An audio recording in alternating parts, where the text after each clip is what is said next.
Dr Isaac Bayo. Euh, Professionnellement, je suis ingénieur agronome de formation, agroéconomiste. J'ai aussi un master en économie de développement. Mais ce que je fais maintenant, c'est plus du digital. Mon doctorat est en sciences de données et en intelligence artificielle. Et j'ai travaillé aux États-Unis pendant plus de 25 ans. Chez Microsoft, en Levi's, où j'étais responsable des directions de données et d'IA. Je suis rentré au pays il y a environ 4 ans avec Future Afrique Intelligence Artificielle, qui est dans le domaine de la transformation digitale, mais axée sur l'intelligence artificielle. Donc voilà un peu qui je suis et qui nous sommes en tant qu'organisation.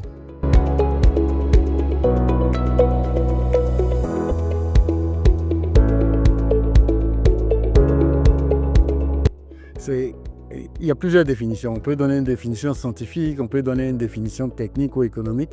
Mais si je dois parler à vos lecteurs qui sont des fans du digital ou des experts du digital, je dirais que l'intelligence artificielle est une science.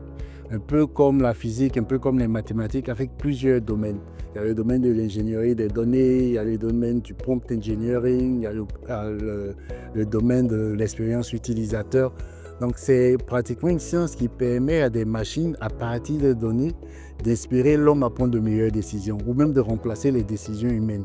Donc, voilà ce que c'est que l'intelligence artificielle. C'est donner le pouvoir aux machines, à partir des données, de favoriser la prise de décision ou bien même de la remplacer totalement.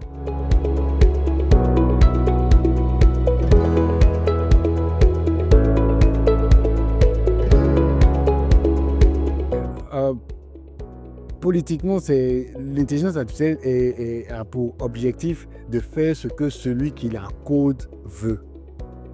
Pourquoi c'est important de la définir comme ça? Parce que si moi je définis ou je crée une application à partir de l'intelligence artificielle, une application d'intelligence artificielle, l'objectif sera de satisfaire le besoin que j'ai identifié et le problème que je veux résoudre.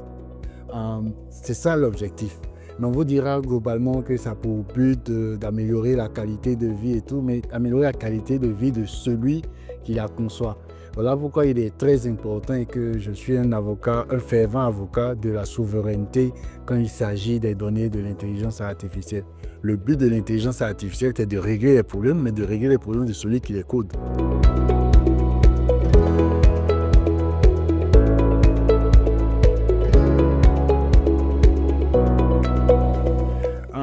Une révolution du modèle économique. Je ne dirais même pas une révolution du modèle économique, je dirais plus. C'est un tout nouveau paradigme où pratiquement les premiers peuvent être derniers, où les derniers peuvent se retrouver en tête facilement. Pourquoi? Je vois ça un peu comme quand l'électricité est venue, ou bien quand le véhicule est venu. Les premiers avant les véhicules étaient ceux qui avaient le plus de chevaux. Il y avait ceux qui avaient les charrettes qui arrivaient à déplacer des gens. Mais avec les véhicules, ce qu'ils appelaient pouvoir ou ce qui faisait leur dominance là est passé. Donc avec l'intelligence artificielle, c'est l'intelligence humaine d'abord, les capacités en matière d'infrastructure, en matière de formation, les ressources mises à disposition et puis la volonté politique d'utiliser ce levier-là pour changer la manière dont nous vivons, la manière dont nous interagissons avec les uns avec les autres.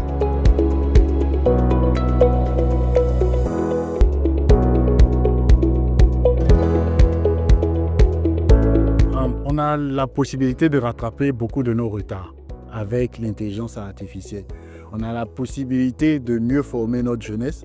On a la possibilité de créer des emplois là où il n'y en avait pas. On a la possibilité aussi de mettre en avant, en valeur, la richesse première qu'on a. Rappelez-vous, d'ici 2030, l'Afrique sera le continent le plus peuplé du monde, avec un pourcentage de jeunes qui va pratiquement éclipser ceux de l'Europe, de l'Asie et de l'Amérique. Donc notre valeur, là, c'est cette jeunesse-là. C'est cette matière première-là qu'on ne peut pas fabriquer. Tout ce qui est infrastructure, data center et tout ça, on peut fabriquer, mais on a une richesse que les autres n'ont pas. Donc l'intelligence artificielle nous permettra de mettre en avant cette richesse-là et puis de tirer de la valeur de cette richesse-là, à condition qu'on décide de ne pas être juste consommateur, mais d'être concepteur et créateur de solutions d'intelligence artificielle.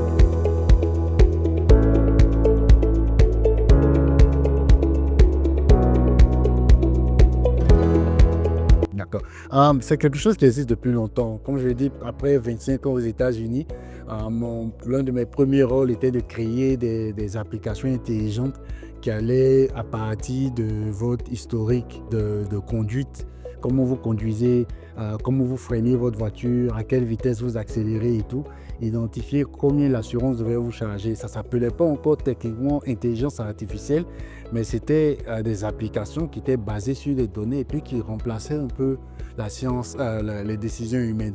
Donc ça a évolué jusqu'en 2017-2018 où le thème intelligence artificielle maintenant a pris de l'ampleur. C'est en ce moment-là, j'étais à Microsoft et puis je me suis dit, c'est une opportunité pour l'Afrique, c'est une opportunité pour rattraper notre retard. Voilà d'où est partie l'idée de nous implémenter ici, de nous installer ici.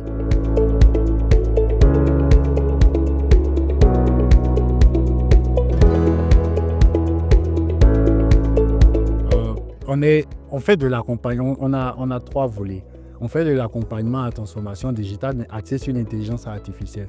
Donc on va travailler avec une entreprise, on va faire un état des lieux, un diagnostic de ce qu'ils ont, on va évaluer leurs forces et faiblesses, on va prendre leur plan stratégique de développement et puis voir ce qu'ils veulent accomplir. Et on va voir aussi comment inclure l'intelligence artificielle pour leur permettre d'arriver là-bas à moins de coûts et plus rapidement, avec le moins de problèmes possible. En matière d'application qu'on a créé, on a un outil de veille automatique qu'on appelle Expion, qui fait le tour de tous les réseaux sociaux, analyse les commentaires, analyse les posts et fait sortir un taux de favorabilité ou de négativité. Vous pouvez prendre une personne, une marque, et puis vous aurez la tendance sur les réseaux sociaux automatiquement. En plus de ça, on a LLM derrière qui peut je peux par exemple demander comment faire en sorte que Digital Mark, si j'utilise Digital Mark comme un mot-clé, voir comment vous êtes perçu, qu'est-ce qu'on dit de vous. Et puis, je peux demander à l'application comment est-ce que je peux améliorer la perception de Digital Mark avec le groupe de femmes de 18 à 25 ans. Et l'application va me sortir une stratégie, pas dans le vide, par exemple, comme ChatGPT le fera, mais basée sur les commentaires, basée sur ce que les gens ont dit et basée aussi sur l'analyse de vos concurrents directs.